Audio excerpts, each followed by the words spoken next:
Congressman Kevin McCarthy is expected to become the next Speaker of the House, but are his chances slipping away?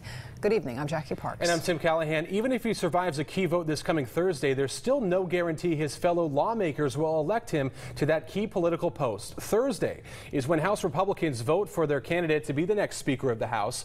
The full House of Representatives is scheduled to vote for Speaker on October 29th. McCarthy was considered a lock just a few days ago. Now things not so solid.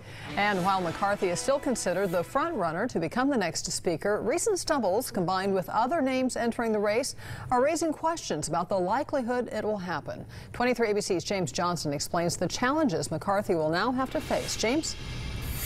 That's right, Jackie. New political ads, McCarthy's comments on Benghazi and Jason Chaffetz entering the race. These are some of the obstacles Kevin McCarthy will face in order to become the next Speaker of the House.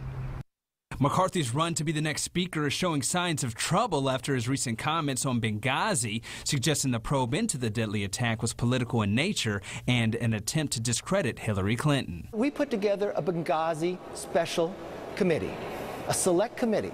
What are her numbers today? Clinton will testify in 2 weeks before the House Benghazi committee, and she is seizing on these comments made by McCarthy and slamming the Republican-led effort as a partisan exercise. This committee was set up, as they have admitted, for the purpose of making a partisan political issue out of the deaths of 4 Americans. In addition to other stumbles, McCarthy faces 2 Republican challengers, Daniel Webster of Florida and Jason Chaffetz, who announced his bid for Speaker over the weekend. I'm going to make my best case in 5 short days to my colleagues and hope that I am victorious on Thursday. Chaffetz says the reality is McCarthy doesn't have enough votes to become Speaker, and Republicans should not automatically promote McCarthy. He doesn't have 218 votes on the floor of the House. There are some 50-plus people and growing who just simply cannot, will not automatically promote existing leadership up the food chain. The question now is, can McCarthy hold on and win the Republican vote later this week and the full House vote later this month? Scripps national correspondent Dick Myers says yes. It's hard to get clout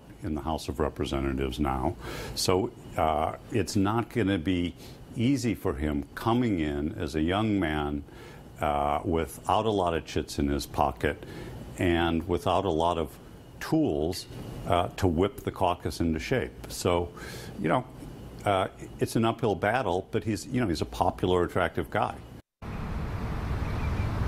House GOP hardliners say that many who are reluctant to support McCarthy say they want to hear how McCarthy will deal with issues like the debt ceiling and the funding of Planned Parenthood. Reporting live, James Johnson, 23 ABC.